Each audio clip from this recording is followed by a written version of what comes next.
Salut tout le monde, c'est Essou, j'espère que vous allez bien. Aujourd'hui, on se retrouve pour un petit bilan de lecture. Durant cette semaine, j'ai lu 4 mangas et on va commencer tout de suite par parler des tomes 7 et 8 du Conte des Parias. Alors, le Conte des Parias, c'est édité chez Doki Doki le 1er juin 2022 pour le tome 7. C'est un shonen et l'œuvre est terminée en 8 tomes. Donc là, je vous parle de la fin. Et que dire sur la fin? Alors, j'ai eu du mal à rentrer dedans, pas parce que c'est pas bien, hein, au contraire, le Conte des Parias c'est vraiment une bonne série. D'ailleurs, il y a aussi un animé qui est sorti, donc je vous le conseille. Non, j'ai eu du mal à rentrer dedans parce que ça faisait un moment que j'avais lu les 6 autres tomes. Et du coup j'avais un petit peu oublié l'histoire, mais du coup j'ai feuilleté un petit peu les autres tomes pour me rappeler et ensuite ça allait mieux. Donc les Contes des Parias, la fin est vraiment bonne. Je trouve le récit très original, très intéressant. Les démons sont vraiment divers et variés. J'ai vraiment beaucoup aimé le récit, j'ai beaucoup aimé l'évolution de notre personnage principal, notre héroïne. Je trouve qu'il y a eu pas mal d'émotions aussi dans ces derniers tomes, même si je reste un petit peu frustrée parce que du coup on a une fin ouverte. On a une fin ouverte où nos personnages vont chercher les autres démons, leurs autres frères, en compagnie de leurs contractants humains. Sauf que du coup nous on le verra pas, c'est vraiment en mode fin ouverte et moi j'aurais vraiment voulu rencontrer ces autres démons, mais du coup ça ne se fera pas, on en a rencontré que très peu sur les 13 et c'est dommage dans le sens où l'histoire est vraiment bonne et j'aurais vraiment voulu pousser le truc à fond.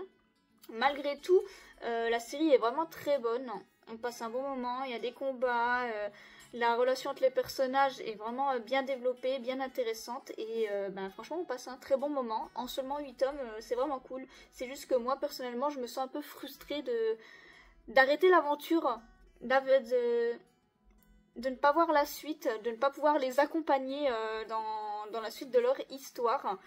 Mais c'était vraiment sympa, j'ai beaucoup apprécié. Et au niveau des dessins, le Conte des Parias, c'est plutôt sympa. Les tomes sont très... comment dire? Le manga est très petit. Le format est vraiment minuscule.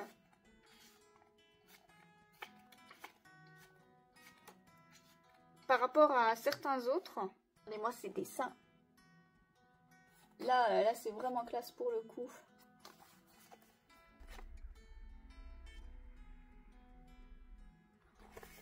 Donc voilà. Le Conte des Parias, c'est vraiment top. Il faudra que je regarde l'animé. Et juste une petite frustration par rapport à la fin, mais rien de très grave. Hein. En soi, on a quand même une fin, juste ouverte. Et elle reste satisfaisante et on passe vraiment un bon moment. Ensuite, j'ai lu le tome 1 de No Revenge for Mary. Alors, c'est édité chez Komiku le 7 juillet 2022. C'est un shoujo et l'œuvre est en cours actuellement en 5 tomes. Et écoutez, j'ai bien aimé dans le sens où il y a une petite originalité. Enfin, on le voit aussi dans d'autres séries, mais celle-ci, elle date déjà de 2022. Et si jamais je vous mets le résumé du coup du tome 1 juste ici.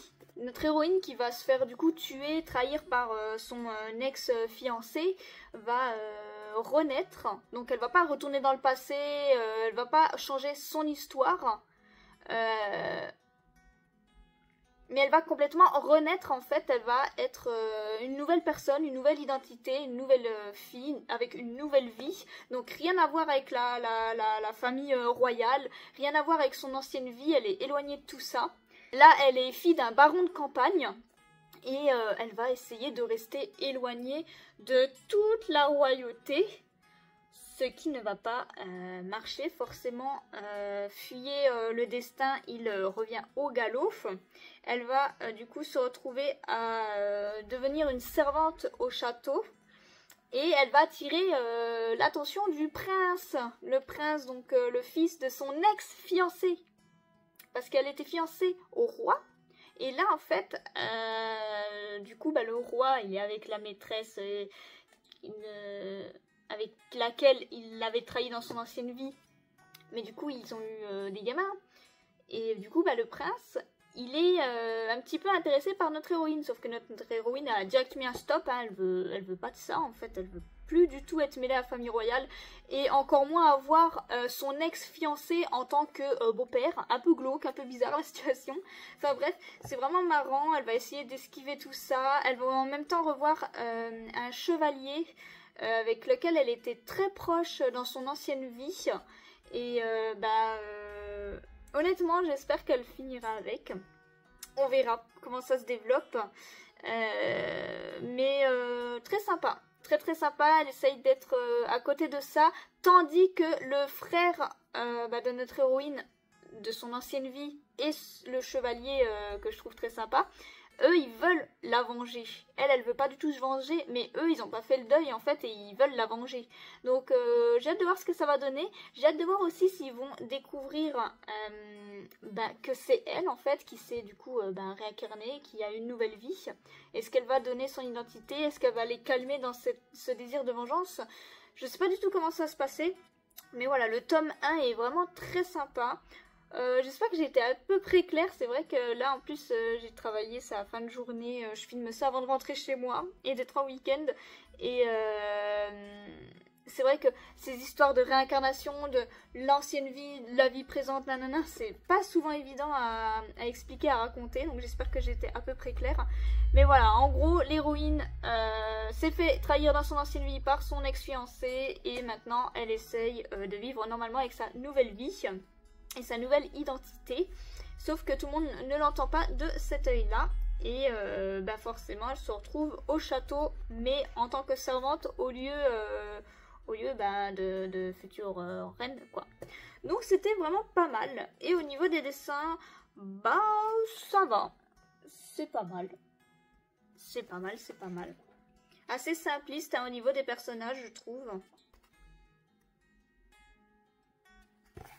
Mais j'ai bien aimé. Et pour terminer ce bilan lecture de la semaine, j'ai lu le tome 1 de La sorcière du château au chardon. Je vous montre la cover comme ça, elle est super belle. Je vous mets le résumé du tome juste ici. Donc c'est édité chez Akata. Le 22 septembre 2022, c'est un josei et l'œuvre est terminée en 4 tomes. Et donc là on suit vraiment les exclus de la société. Notre héroïne Marie, c'est une sorcière. Sauf que c'est le genre de sorcière où en fait, vous savez, il y a des créatures fantastiques et si vous voulez utiliser la magie, il faut donner une compensation. Donc des fois elle donne une mèche de cheveux ou autre. Et elle va se retrouver du coup avec un gamin dans les pattes qui va devenir du coup son apprenti sans qu'elle ait vraiment trop le choix, mais voilà. Du coup le jeune garçon on l'appelle le sang de la juste indignation. Il a des origines assez obscures, on n'en sait pas trop sur lui pour l'instant, et j'ai hâte de creuser tout ça d'ailleurs. Et du coup elle doit lui enseigner la magie, et surtout l'aider à contenir toute sa puissance, parce que c'est un garçon très prometteur, très puissant, mais il contrôle rien, il n'y connaît rien du tout. Donc voilà, elle qui était en plus assez solitaire de base, elle va se retrouver avec un marmot, entre parenthèses, un marmot, il est quand même assez âgé, mais dans les pattes, et c'est vrai que c'est assez marrant. J'aime beaucoup le caractère de Marie, de notre sorcière, qui est très introvertie, très dans sa bulle, et elle est très classe, je la trouve très jolie, très classe, très charismatique. On n'est pas vraiment à l'ancienne, hein, c'est un peu une sorcière des temps modernes.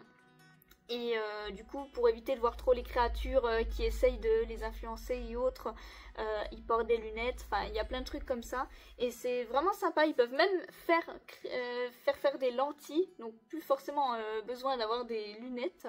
Donc c'est vraiment technologie avancée et c'est vraiment cool. J'attends de voir ce que ça va donner, si ça va...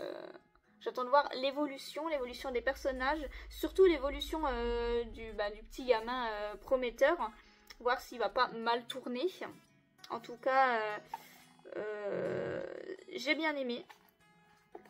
Et j'attends de voir ce que ça va donner. Et au niveau des dessins, j'aime beaucoup, je trouve qu'il y a une patte très sympa. Regardez ça, est-ce qu'elle est pas trop belle? Elle est incroyable, Marie. Voilà. c'est ainsi que se termine cette vidéo bilan lecture de la semaine. J'espère qu'elle vous a plu. N'hésitez pas à me dire en commentaire vos lectures de la semaine et si on a des lectures en commun ou non. Et sur ce, eh bien passez une bonne journée.